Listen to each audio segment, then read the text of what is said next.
I think back then it was like kind of like bodybuilding, but I didn't really know what I was doing. But I was just working out so hard. Like I built muscle without really wanting to. And is it just because you enjoyed it so much? I enjoyed the activity. Yeah. I didn't necessarily, like, that wasn't my desired result, but I enjoyed the process so much. Yeah. And you just kind of got caught up in it. You're like, oh shit, now I'm kind of getting jacked and I'm just going to ride this wave. Or like, when did it transition into me being like, you being like, oh, this could be a thing on the internet and like I can do this? And like, was it always a part of your working out? Like, because I know a lot of people nowadays literally work out for social media. I'm not saying you do that, but a lot of people are like, I'm going to start working out so I can become popular on social media. Mm-hmm. Was it like that, or were you just like, this is something I'm doing because I need this? Mm-hmm. Like, what's your personal connection to working out?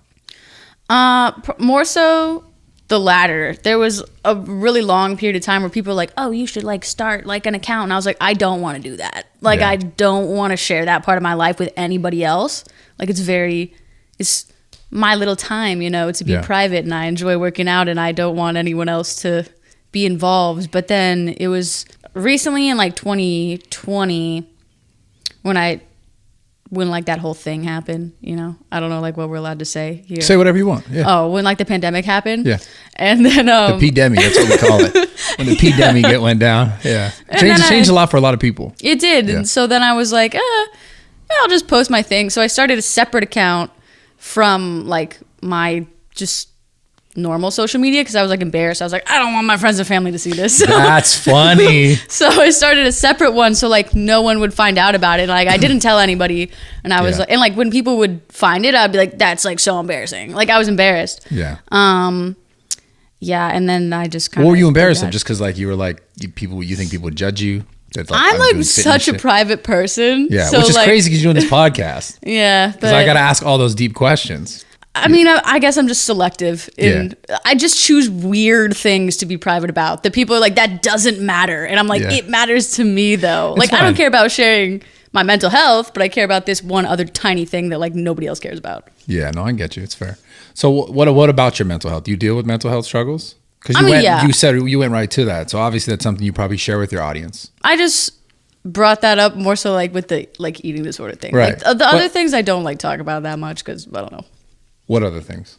Like the things that I feel like almost everybody struggles with. Yeah. You know? Yeah. That's fair. It's just You're like. not one of those people who's like, yeah, we all having, because I'm a fucking big pussy when it comes to like anxiety and all that kind of stuff. I always like, seems like I'm always fucking complaining about it. Obviously I'm grateful for the position that I'm in. I think those things that really challenge us mentally also can make us better if we allow them to. Mm-hmm.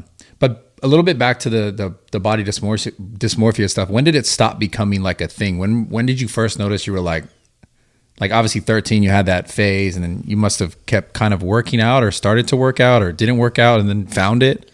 The working out didn't really like help anything. Yeah. I'm gonna be honest. There was only one period of time that I was like, I really like the way that I look. Like, I'm comfortable.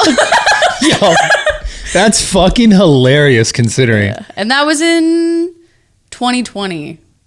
I feel like people had two experiences. They were either like, this is a horrific year and like everything terrible is happening, or they were like, I am in bliss because all of my anxieties, everything's out of my hands. Like the world is burning and nothing matters. And I was on that end. Oh, you were on that end? Mm-hmm. Interesting. So... And so you get into training, you get into like doing social media stuff. You make your little account because you don't want other people to see it, and then it starts to take off. And how fast does it take off? Pretty fast. For TikTok, it happened. The first thing that I posted kind of blew up overnight. I posted it on like a Friday, 12 a.m. I had the Instagram first, and I was like, making reels is a pain in the ass. I don't want to make them. They're so annoying. But this other app is two birds with one stone. I can just export it on to Instagram, and it's like a reel. So that's what I did. Just, I don't have that many activities that I do, so I wasn't doing anything. It's the night on Friday, so I did like a little stretching routine, and then I went to sleep, and then I woke up the next day, and I was like, oh my gosh, there's like 100,000 views. I was like, that's a lot of people. Yeah.